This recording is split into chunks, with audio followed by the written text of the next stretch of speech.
We committed soldiers, we committed our forces before we knew precisely what victory looked like and precisely what needed to be done. You're talking about both cases? In both cases, right.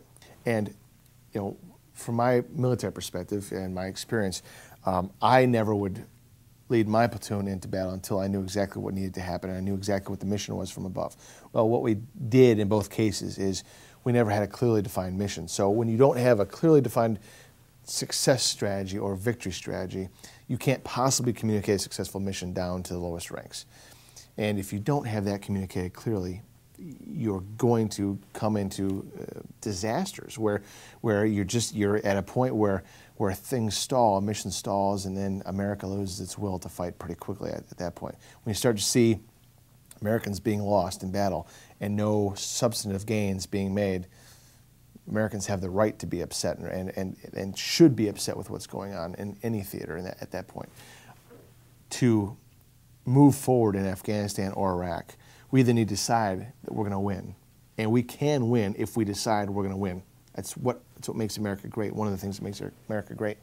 If we decide we're going to win, let's do it and let's win. Otherwise, let's stop losing lives over there. What's winning?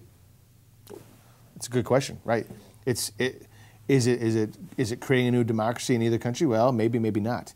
We're seeing that it doesn't work too well in either of those environments right now. Winning certainly is getting some sort of stability in both regions so that there's no foothold for terror to breed there anymore. Exactly how that looks from a national perspective is very hard to define. I don't have all the information I need to be able to tell you exactly what we need to do at that point.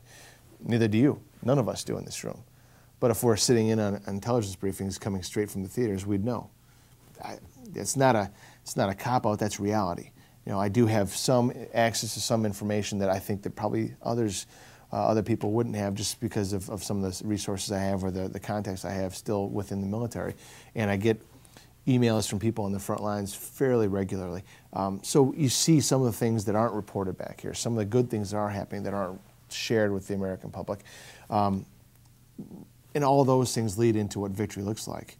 But to be able to sit here and say, well, victory is when we do this, this, and this, when I don't really know what the situation on the ground is, it'd be unfair for me to tell you. It'd certainly be unfair for me to tell the voters of Wisconsin. All right.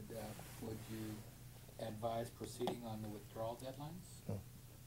Because withdrawal deadlines are like a trap waiting to be sprung. If I'm the enemy and I know that my force is going to be withdrawing on March 3rd of 2011, all I do is sit back and wait until they withdraw, and then I continue doing what I'm doing. A withdrawal deadline with no milestones attached to it, with no success milestones, only a timetable or a calendar date attached to it, is deadly. Do you think we have good partners in Iraq and Afghanistan? I think we could. I don't know if I trust them wholly right now. I mean, this really ultimately goes back to what I think a key component of all of our foreign policy needs to be, and that's trust but verify. We need to recognize that they have their own self-interest to look out for, and sometimes those are going to be at odds with what ours are. And when we recognize those, we need to confront them, and we need to make sure that we come to an understanding as, you know, nation to nation, to make sure that neither is going to be negatively impacted by the other's actions.